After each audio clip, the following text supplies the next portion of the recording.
My name is Manar. I'm a cake artist and instructor. I know that creating a layer cake may be difficult, and especially if you're just starting out. And I'm here to help you with 8 proven steps to really make this process a bit smoother. The first important step in my process is preparation. I prepare my workstation and all my tools. I start by heating the oven to the temperature required in the recipe, and I do that 30 minutes in advance. Then I prepare my baking pans. Here in this video, I have 8-inch pans. And what I do is I prepare them with baking paper, which I put only in the base of the pans. And you can use butter or butter spray like this one. I also have a scissors and a pencil to help me cut the baking paper. Here I'm showing you how I apply the baking spray around the sides, a little bit at the bottom, and I go ahead and put the baking paper in the bottom of the pan. And of course, I do that for all my pans before I start baking. I also prepare my workstation. This is where I bake. I put all my ingredients out on the table. You can put them out measured also.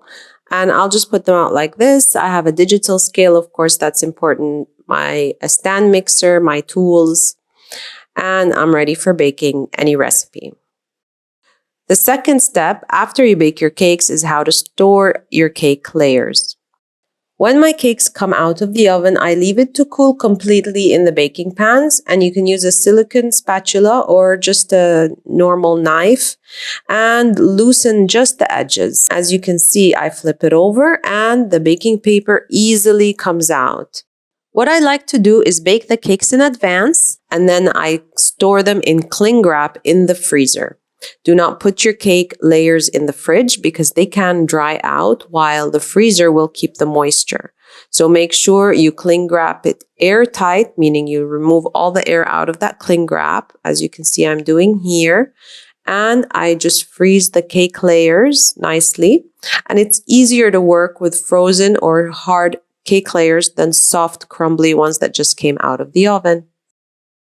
The third step, let's talk about buttercream. Now, if you are just starting out, I would like you to start with American buttercream because American buttercream is easy to make. It just requires icing sugar and butter. It's easy to pipe. It's easy to color. And if you are more adventurous or more advanced, go ahead and try Swiss or Italian meringue. Both recipes are available to you. Fourth step is trimming and prepping your cake. I'm going to take it out of the freezer only 15-20 minutes before I work. As I said, I like it to be chilled. And it's just chilled enough where I can trim off the top. The first thing I do is if the cake has any dome on top, I will trim it using a serrated knife, and I keep turning the cake around while cutting. I don't cut all the way through.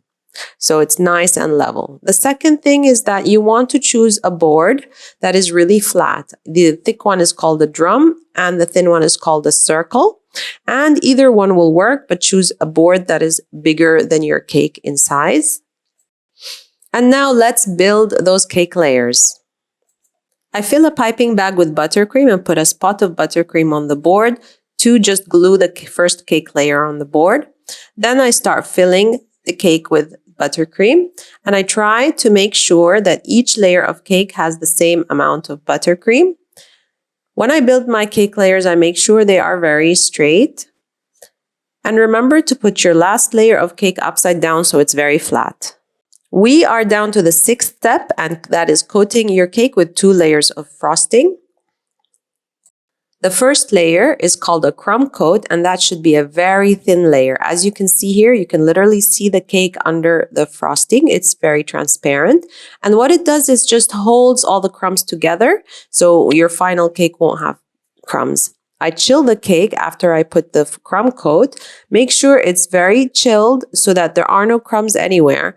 And then you go ahead and put the second layer, which is the final coat for decoration. And this is a thick coat, all right? Make sure it doesn't have any crumbs. Make sure it's thick and smooth it nicely on your cake. Of course, this can be any color. You can make it white frosting. You can color it or chocolate. That's up to you. Then, of course, again, we chill the cake. Step number 7 is avoiding crumbs. How do we avoid crumbs between the crumb coat and the final layer?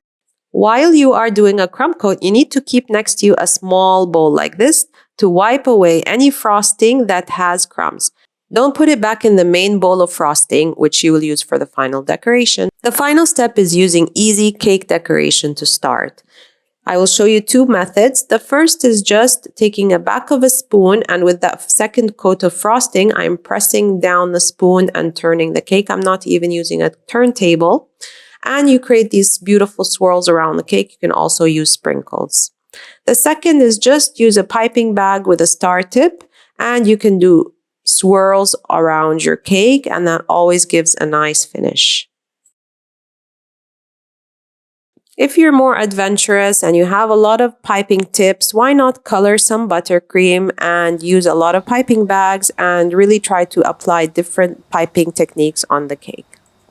I hope you enjoyed these tips, and I hope you will utilize them to create a layer cake. And if you like my teaching style and if you really enjoyed these tips, I would like to invite you to check out my new full course called Decorate with Confidence. I have launched it before in the past, and now it's open again.